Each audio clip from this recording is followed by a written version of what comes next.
At 5:30 in the morning, Amanda opened her front door to find her sister, Doris, standing on the porch with fury burning in her eyes.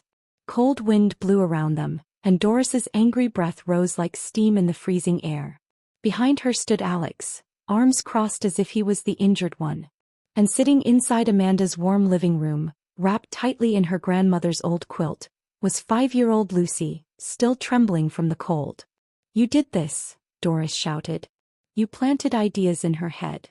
But Amanda kept her voice steady. "Doris, Lucy walked here alone through the woods." Amanda stepped aside so Doris could see the little girl warming near the heater. Lucy's small lips were still pale and her bare feet were red from the cold. "She was locked in your shed," Amanda said. "She told me so herself." Doris scoffed. "Children need discipline. Not that you'd understand since you don't have any." The insult hit hard, but Amanda refused to show the pain. "Doris," she said softly, "Lucy could have died out there." At that moment, the sound of sirens echoed down their quiet street.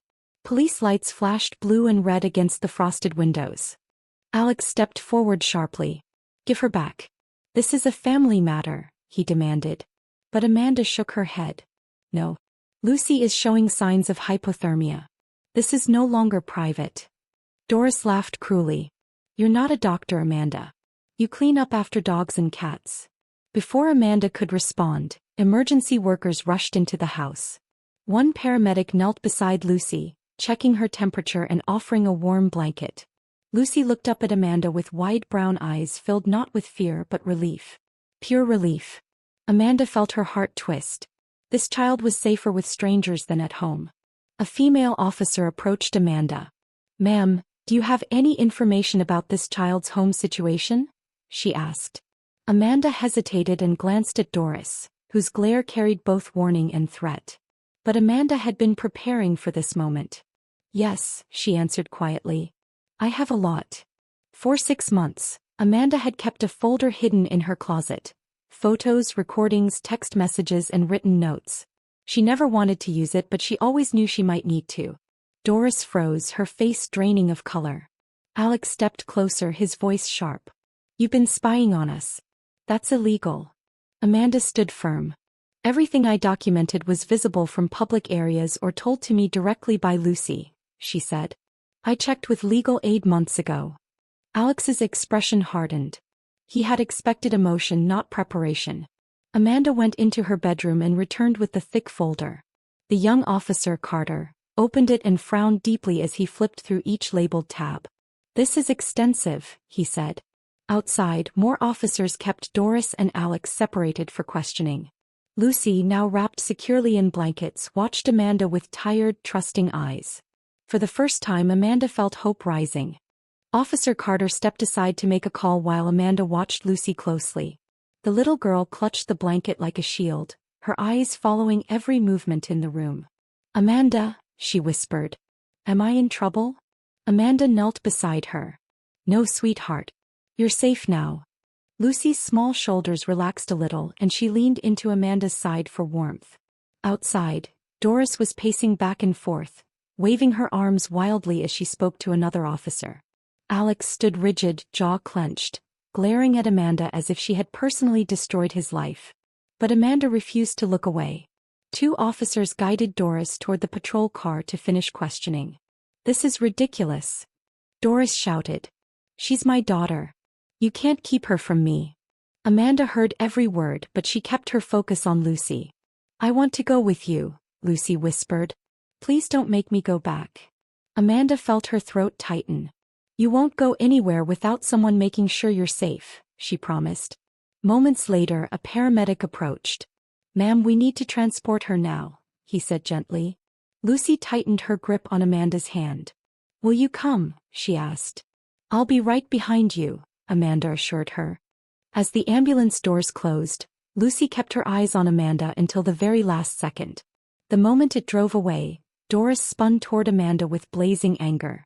"You called the cops on your own sister," she yelled. Amanda remained still. "I called for help for your daughter." Doris scoffed. "You always thought you were better than me. Always judging." Amanda shook her head. "This isn't about us. It's about Lucy." Alex stepped forward, his voice low and threatening. You'll regret this. I promise you that. Before Amanda could respond, Officer Carter returned. Ma'am, we'll need your full statement. Amanda followed Officer Carter to the cruiser, where he used a small recorder. Tell me everything, he said. So she did. She described the morning's events, Lucy's condition, and the 6 months of quiet documentation. Carter listened carefully, occasionally nodding. You were very thorough, he said finally. Not many people would go this far. Amanda sighed. I didn't want to. I hoped I was wrong about everything. From across the yard, Doris's cries grew louder. Alex's voice, however, was calm and poisonous. She's lying, he told an officer. She hates us. She wants to ruin our family. When Amanda finished her statement, Carter closed his notebook. We'll take your evidence to the station. A detective will review it soon, he explained. Do you have access to copies? Amanda nodded. Flash drive at home, a backup in my safety deposit box, and scanned copies in my email. Carter raised his eyebrows. Good. You may need them. Amanda watched as Doris and Alex were separated again, both arguing with officers. The wind cut sharply across the yard, but Amanda barely felt it. The ambulance was already far down the road, carrying Lucy to safety. And Amanda silently prayed she hadn't acted too late. Inside the hospital waiting room, Amanda sat in one of the stiff plastic chairs, her hands clasped tightly in her lap. She had followed the ambulance and arrived shortly after Lucy was taken in for evaluation. Every few minutes, a nurse walked through the hallway, but none came to update her. Across the room, Doris and Alex arrived, both still furious. They sat far from Amanda but kept glancing her way. Amanda tried to steady her breathing. She reminded herself why she was here. The child who had walked through frozen woods for safety. That memory grounded her. A woman with graying hair and soft eyes approached her. Amanda? I'm Patricia from Child Protective Services, she said gently. Amanda stood. Is Lucy okay? Patricia nodded. She's stable. Slight frostbite on 2 toes and dehydration, but nothing permanent. Amanda exhaled shakily, relief washing over her. Patricia sat beside her. I reviewed your statement and the materials you submitted. It's a lot. And very thorough. Behind them, Doris was whispering sharply to Alex. Patricia leaned in. We anticipate resistance from them. People with resources fight hard. But this case is strong. Amanda nodded, suddenly aware of how tired she felt. Patricia continued. Lucy mentioned she feels safest with you. She spoke calmly when your name came up. Amanda felt tears prick her eyes. She's been scared for so long, she whispered. Patricia nodded. Yes. Children learn to hide their feelings when crying brings punishment. Amanda swallowed hard. What happens now? Patricia folded her hands. The police will continue their investigation. We're recommending emergency removal. You may be asked to testify soon. Amanda nodded again, bracing herself. On the other side of the room, Alex spoke loudly into his phone. Get him here now, he snapped. We're not losing this. Moments later, Alex marched toward Amanda, his face twisted with rage. He leaned down, voice low and venomous. You think you've won something? I'll destroy everything you care about. That house. Gone. Your job. I know people. Your reputation. Finished. Amanda stood slowly, meeting his glare. Your 5-year-old daughter walked barefoot through the woods to escape your house, she said quietly. That's what matters, not your threats. Before Alex could respond, Officer Daniels stepped between them. Is there a problem? She asked sharply. No, Alex replied quickly. Just talking. Daniels shook her head. Separate. Now. Officer Daniels guided Amanda down a hallway. The detective would like to speak with you, she said. Amanda followed her to a small interview room where a young woman with sharp eyes sat reviewing the folder. I'm Detective Ruiz, she said. Have a seat. Amanda sat, feeling her heartbeat steady. Ruiz tapped the thick folder. This is one of the most complete civilian documentation files I've seen. Tell me, what made you start recording everything? Amanda took a breath. Instinct. And the things I saw, they didn't add up. Molly Lucy was always afraid. Ruiz nodded. Tell me everything from the beginning. Amanda spent nearly 20 minutes describing her family history. How Doris had always been the favored sister. How Alex's controlling behavior had surfaced early in the marriage. How Lucy had slowly changed, from a bright toddler to a quiet child who flinched at sudden movements. Ruiz listened carefully, taking notes. "Your sister claims you're jealous," Ruiz said finally. "That you want to ruin her family." Amanda shook her head. "If I wanted to hurt her, I wouldn't spend 6 months documenting. I'd walk away. But Lucy needed someone." Ruiz studied Amanda's face, then nodded. "That's exactly what I needed to hear." Ruiz opened the folder to a photograph showing Lucy outside in the snow wearing only a thin dress. "Tell me about this." Amanda explained how she had seen Lucy outside for over 30 minutes, shaking in the cold. How Doris said Lucy spilled paint and deserved punishment. How Amanda offered to help and was told to mind her business. Ruiz sighed.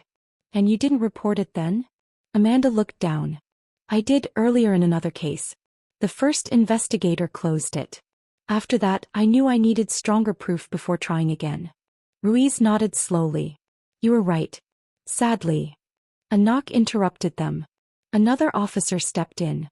"Detective, the lawyer for the parents is demanding access to the child."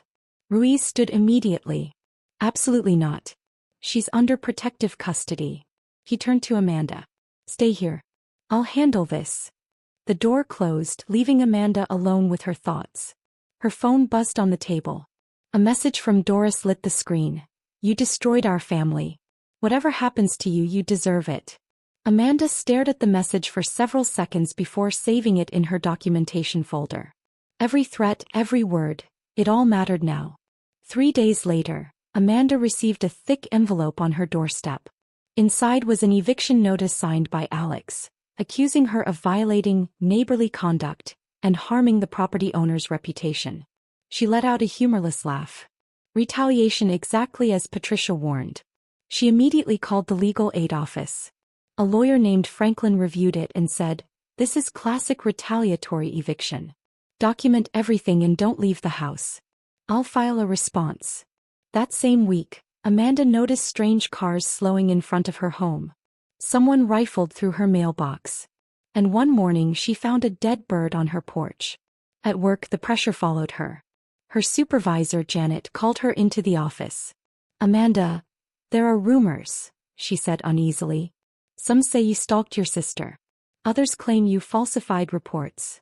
Amanda felt exhaustion settle into her bones. "Those are lies spread by Alex," she said. Janet hesitated. "I believe you. But he has influence here. The board is nervous." Amanda handed her a summary of the real events, carefully protecting Lucy's privacy. Janet's expression shifted from concern to shock. "This is serious," she whispered. Amanda nodded. "I know. But I'm not backing down." That evening, Patricia called with an update. "Lucy is doing well in foster care," she said. "She's eating more, sleeping better, and responding positively." Amanda closed her eyes in relief. "Thank you for telling me." Patricia continued. "Her statements have been consistent. The medical team found signs of older injuries. The DA is preparing charges against both parents." Amanda sat down slowly. "What kind of charges?" "Child abuse, neglect, endangerment," Patricia answered. "You may be called to testify." Amanda nodded even though her stomach tightened. She would face whatever came. For Lucy. Always for Lucy. Then Patricia added, "There's one more thing. Lucy asks about you often. She feels safest when talking about you." Amanda felt her chest warm. "What does she say?" "She asks when she can see you again. The foster family is caring, but you're her anchor."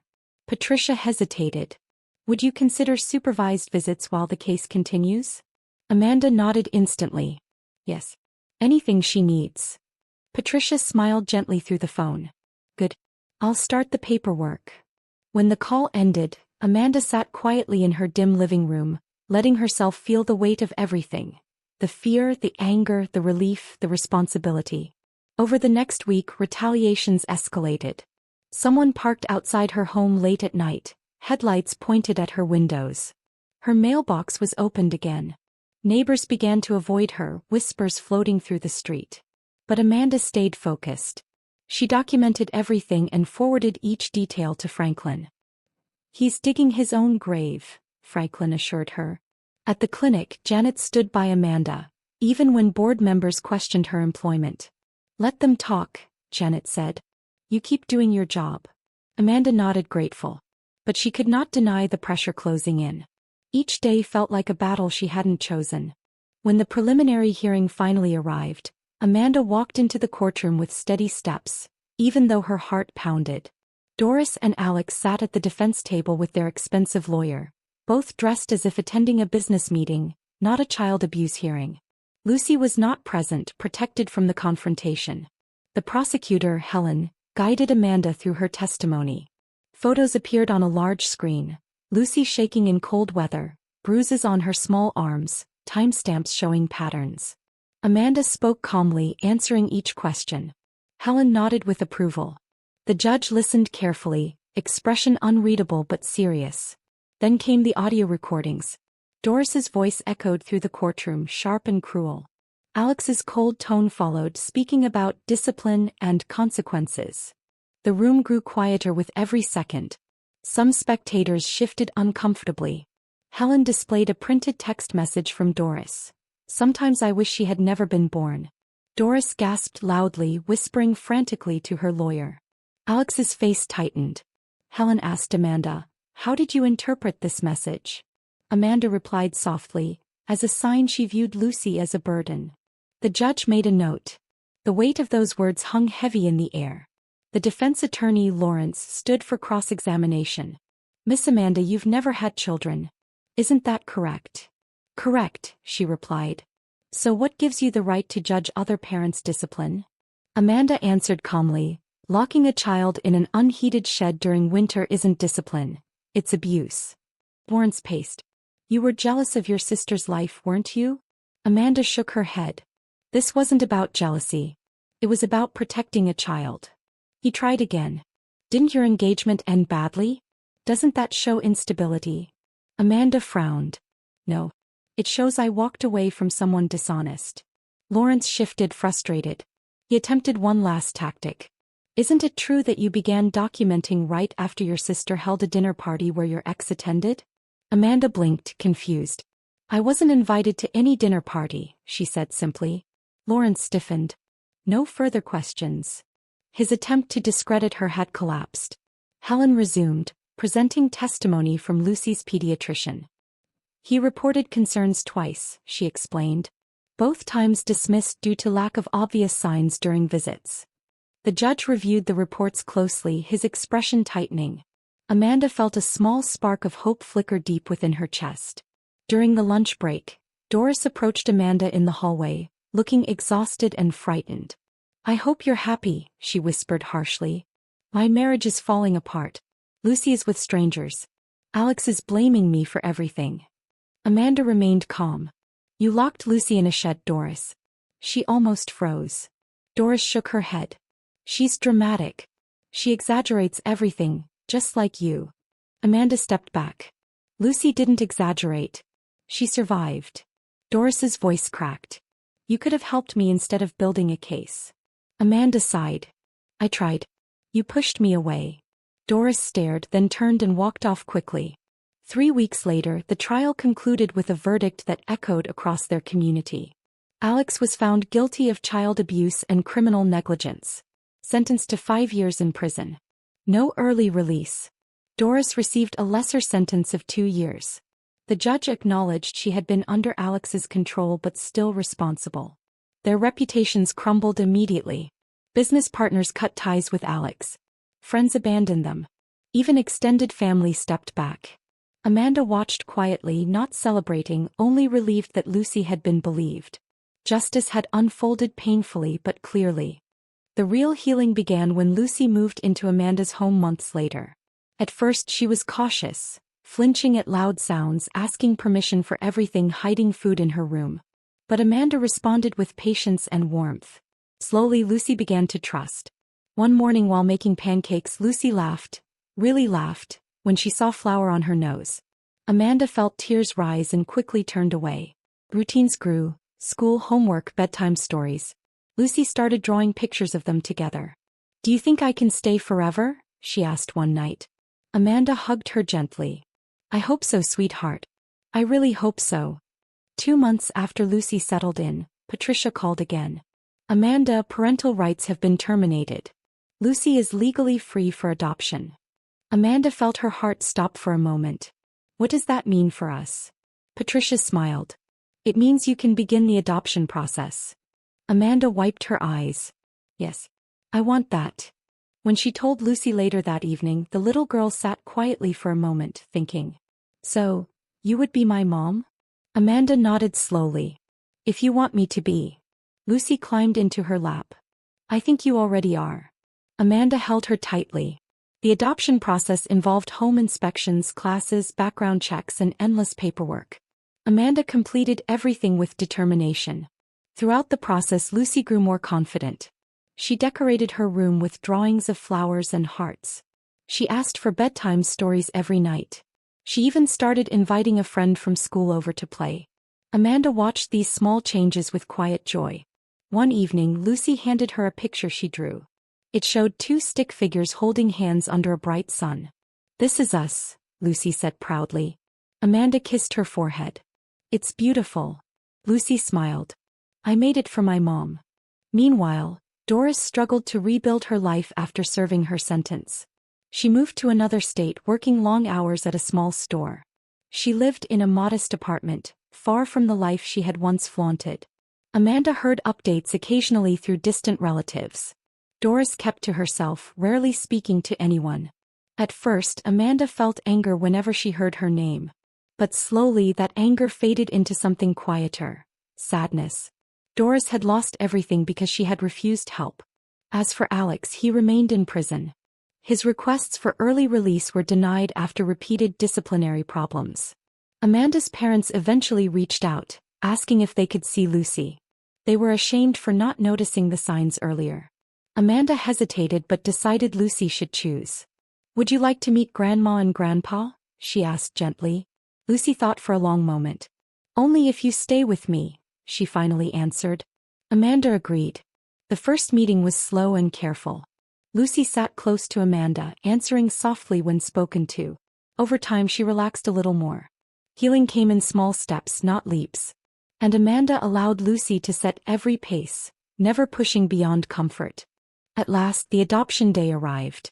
The courtroom was bright and decorated with balloons. Friends, co-workers, Patricia, and even Franklin gathered to witness the moment. Lucy wore a soft purple dress and held Amanda's hand tightly. The judge reviewed the paperwork, then looked down at Lucy. Do you understand what today means? Lucy nodded. It means I get to stay with Amanda forever. The judge smiled warmly. Yes, it does. He signed the final document. I now declare Amanda your legal mother. Cheers filled the room. Lucy hugged Amanda tightly. Mom, she whispered. Amanda's eyes filled with tears. After the ceremony, they celebrated at Lucy's favorite diner. As they ate pancakes and chicken nuggets, Lucy talked excitedly about school, her drawings, and her upcoming birthday party. Amanda watched her, seeing joy where fear once lived. Detective Ruiz stopped by their table to offer congratulations. You did something brave, she told Amanda. Most people walk away when things get complicated. Amanda shook her head. Lucy did the brave part. She saved herself first. Ruiz smiled. Maybe so. But you gave her a life. Lucy looked up, smiling brightly. We gave each other a life, she said softly. As months passed, their home grew warmer, not just from the heater but from laughter and stability. Lucy no longer flinched at loud noises. She walked through the house barefoot without fear. She asked questions, made jokes, and filled the fridge with drawings. Amanda enrolled her in art classes where she blossomed even more. Every morning, Lucy hugged her before school, saying, "Have a good day, Mom." And every evening she returned with new stories to tell. Amanda treasured each moment. The house that once felt quiet and lonely now felt full and alive. One snowy evening, Amanda sat at the kitchen table while Lucy worked on a math worksheet. Snowflakes drifted outside the window, making the world look soft and peaceful. Amanda glanced at the fireproof safe in the corner, the one holding the folder of documentation that had started everything. She thought about burning it, letting the past fade completely. But something stopped her. The folder was more than evidence of suffering. It was proof of courage, Lucy's courage to escape and Amanda's courage to act. It was a reminder of what had been necessary, what had been possible, and what love had rebuilt. Lucy looked up from her homework. "Mom." Amanda smiled. "Yes, sweetheart." Lucy tilted her head. "Why are you looking at me like that?" Amanda chuckled. "Just happy." Lucy grinned, wiping her pencil on her sleeve. "Can I have hot chocolate when I finish?" "Of course," Amanda said. Lucy hummed as she wrote, a soft little tune that Amanda recognized as one Lucy made up when she felt safe. The house was warm, the air calm. For the first time in years, Amanda felt complete peace. Peace she had fought for. Peace they both deserved. As the snow continued falling, Amanda walked to the window and watched the flakes melt against the glass. Behind her, Lucy worked quietly, her small hand moving confidently across the paper. Their journey had been long and painful, filled with fear, confrontation, and loss. But it had led to this gentle moment, this ordinary evening of homework and warm lights. Amanda turned back to her daughter, feeling a swell of gratitude. Whatever challenges came next, they would face them together. Lucy looked up and smiled. "I love our home," she said. Amanda's heart softened. "Me too, sweetheart." "Me too."